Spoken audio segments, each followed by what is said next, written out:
Hello, everybody. This is Nanya.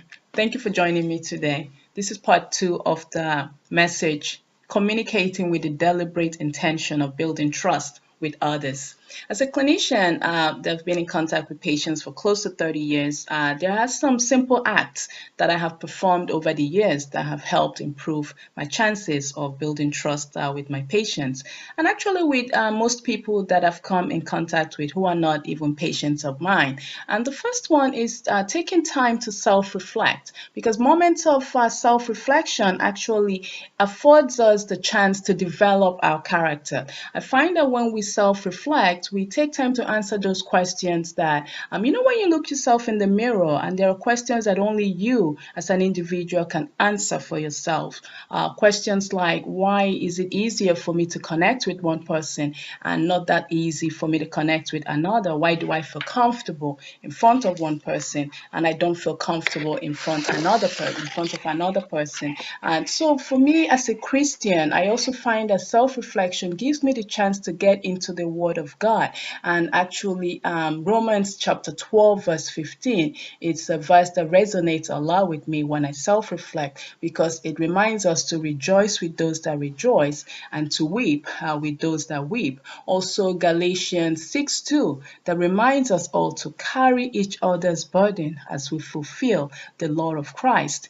So those verses actually resonate so much with me when I self-reflect and I'm also faced with my vulnerabilities because self-reflection makes us confront our vulnerabilities and push through it to the point that we become comfortable with our vulnerabilities and make deliberate acts to connect with others. One more thing I noticed that I also do is, those little acts when we're interacting with others, those little movements that we make are actually deliberate movements that can help us make better connection with others.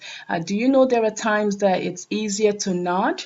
And much better to nod in affirmation when someone else is speaking, just to give them, that chance to to become less anxious in your presence and to connect easier with you. There are times to listen more and to speak less. There are times that you can let go of a conversation, let go of the control of a conversation. And there are times to gain control just to make sure you're getting the person's attention and developing trust with the person. And there are times to maintain eye contact and times to just avoid eye contact, but just maintain a listening skill that will improve the chance of connection. There are times to speak very softly. There are times to just take your time, lower your tone, and don't speak in such a high tone. And there are times to speak very authoritatively, maintaining eye contact. There are times, of course, to use humor. There are times that you can make a joke just to soften the environment and help improve trust.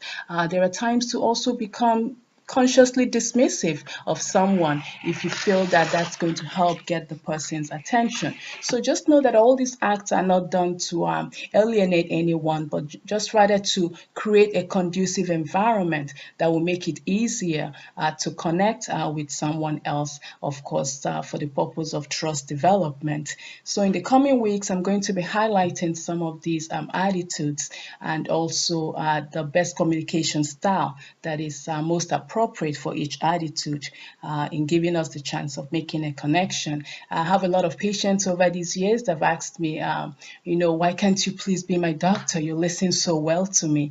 You make me so comfortable when I'm in front of you. And I tell them maybe it's because I practice some of the tips that I write about in my book.